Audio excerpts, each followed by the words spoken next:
Hi, Matt. Great to see you. Great to see you. So, could you introduce yourself to our audience? Yeah. So I'm Matt Scholz. I'm the CEO of Oisín Biotechnologies. And we make genetic medicines for longevity. So, tell us what Ocean does. So it was kind of based on this idea that information is the essence of life, and there's things that you can make by changing your DNA or delivering information that would be very difficult to make through traditional means. So we started initially in senolytics, actually, so killing damaged cells based on their transcriptional activity. But our lead programs now make you build muscle for frailty and selectively ablate fat. And how do they do that? The muscle building one overexpresses a gene called follistatin, which is basically the body's biochemical pathway for skeletal muscle exercise. And the fat killing version uses an inducible caspase to selectively kill those cells based on their transcriptional activity. And what is the product itself that overexpresses follistatin or caspase? So we use a really novel or interesting delivery technology called a proteolipid vehicle. This is basically a lipid-based non-viral delivery technology that has a really unique fusion protein in it. It allows it to deliver DNA directly to the cytoplasm of cells. And so the treatment itself is basically a program written in DNA that we encapsulate in those particles and inject, and it will deliver it to the cells and express a protein. And can you control the level of expression? Is there a dose dependency that you found?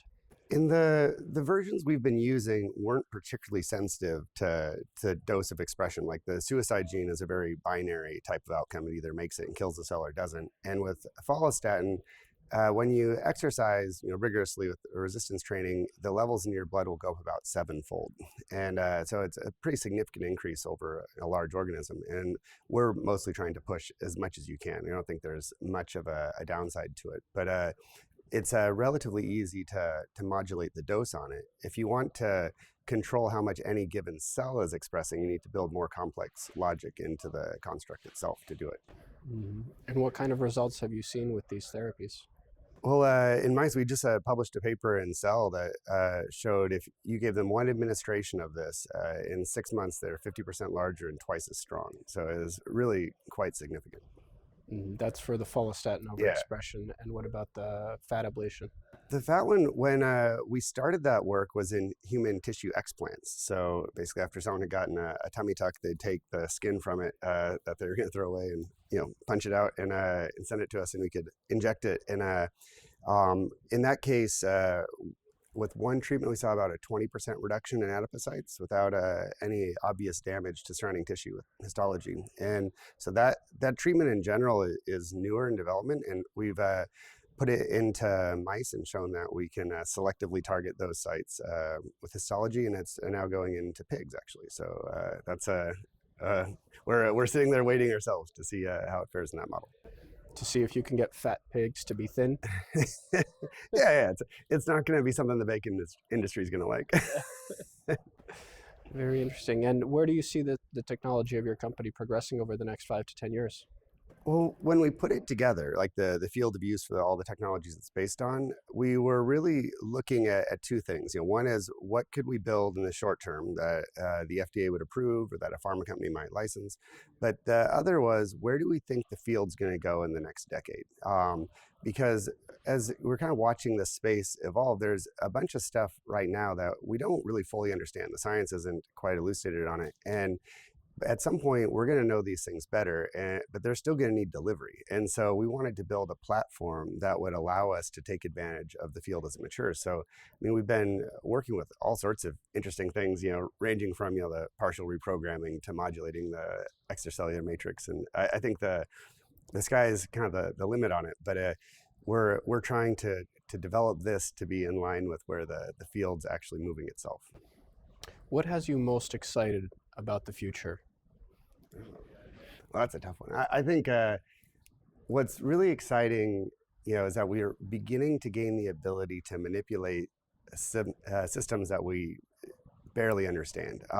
And the field has progressed in such a way that most of the tools we're using today didn't even exist a decade ago, or at least were very nascent. And it's been really exciting to watch the world of genetic medicine and longevity really moved from being a very obscure thing in science to something that is gaining lots of momentum. I mean, when this guy got started in the field, there were no approved gene or cell therapies, and now there's thousands in clinical development. And I think with longevity was largely kind of banished to the the sides for a long time, and now I think people are recognizing that these are systems that we have the tools to manipulate. And I think as we get better and better understanding of it, we're going to be able to live in good health for much longer. And I mean, the idea that you're not going to be subject to constant decay of everything, or at least can push it off for a long time, I think is really exciting.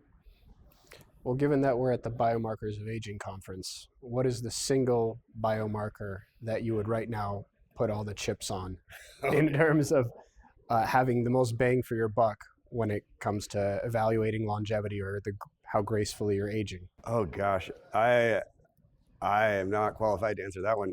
I think when I got into the field, one of the biggest limitations I saw was that we had no good biomarkers. That I mean, no one's going to be running lifespan studies in humans. I mean, at the very least, your patent's going to expire before you see what happens. And so we just lack the ability to see it all. I mean, even when we were starting in Senolytics, like couldn't even really measure SAS effectively in the blood, and the field's progressing on so many of these axes. It's really impressive. I mean, I think conceptually the idea of really being able to see if you can affect the trajectory of age or reverse it. The idea of a biological clock or biological age is, I think, really super valuable. But as you've seen from the speakers here, there is a huge range of things that people are playing with, and I don't know which one's going to come out on top, but I'm super happy to see them all doing it. Well, it was great speaking with you. Thank Awesome. you. Thank you.